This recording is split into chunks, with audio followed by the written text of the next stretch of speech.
Praise the Lord. இன்றைய நாளுக்குரிய வேத வசனம் சங்கீதம் 55வது அதிகாரம் 22வது வசனம். கர்த்தர் மேல் உன் பாரத்தை வைத்துவிடு, அவர் உன்னை ஆதரிப்பார், நீதிமானை ஒருபோதும் தள்ளாட விட்டார். அன்புக்குரியவர்களே, இந்த அருமையான காலை வேளையிலே அருமைநாதர் இயேசு கிறிஸ்துவின் இனிய நாமத்தில் உங்களை வாழ்த்துகிறேன். கர்த்தர் தந்த நல்ல வசனத்திற்காய் நன்றி செலுத்துவோம். பாருங்கள், கர்த்தர் மேல் உன் பாரத்தை வைத்துவிடு.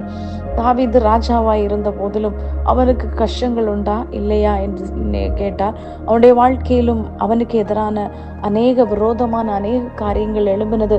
அதைத்தான் இந்த வசனத்திலே, முதலாவது வசனத்திலே, தேவனே என் செபத்தை கேட்டருளும், என் விண்ணப்பத்திற்கு மறைந்திராதேயும் என்று அநேக காரியங்களை சொல்லிக்கொண்டு 16வது வசனத்திலே சொல்லுங்க, நானோ இவையெல்லாம் காணப்பட்டாலும் நான் யாரை நோக்கி கூப்பிடுவேன்? கர்த்தரை நோக்கி கூப்பிடுவேன், கர்த்தர் என்னை ரட்சிப்பார். எப்போதெல்லாம் கூப்பிடுவார் என்றால், அந்தி சந்தி மத்தியான வேளையில் நான் தியானம் பண்ணி முறையிடுவேன், அவரின் சத்தத்தை கேட்பார் என்று.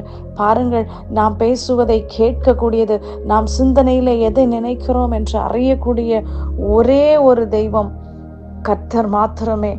அவர் நம்முடைய எல்லா செய்கைகளையும் அறிந்திருக்கிறவராய் இருக்கிறார்.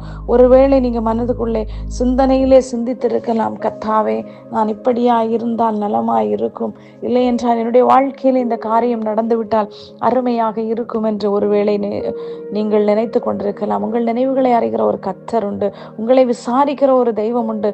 பாருங்கள், உலகத்தில் நாம் விசாரிப்பற்ற சீயோன் அல்ல, நாம் விசாரிப்புள்ள சீயோனாய் காணப்படுகிறோம்.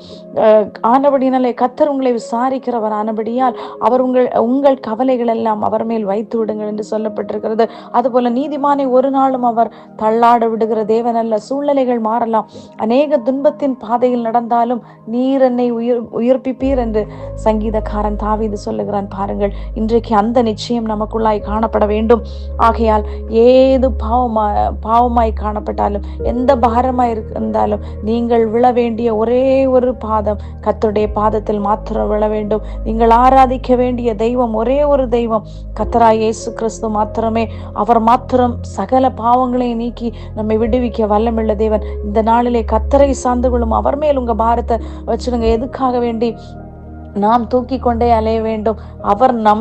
அவர் நம்மேல் வைத்த கிருபை பெரிதாய் இருப்பதனாலே உங்க பாரத்தை எல்லாம் அவர்கிட்ட வச்சுட்டு நம்ம ஃப்ரீயா சுதந்திரமாய் கர்த்தருடைய சமூகத்திலே காத்திருங்கள். அவர் உங்களை விசாரிக்கிறவரானபடியால் ஒரு நாளும் உங்களை தள்ளி விடுகிற தேவன் அல்ல. உங்கள் பாரத்தை எல்லாம் அவர்கிட்ட கொடுத்துட்டு இன்னைக்கு நீங்க கர்த்தர் உங்களை தள்ளாட விடாமல் பாதுகாக்க வல்லமுள்ள தேவனாய் இருக்கிறார். God bless you all.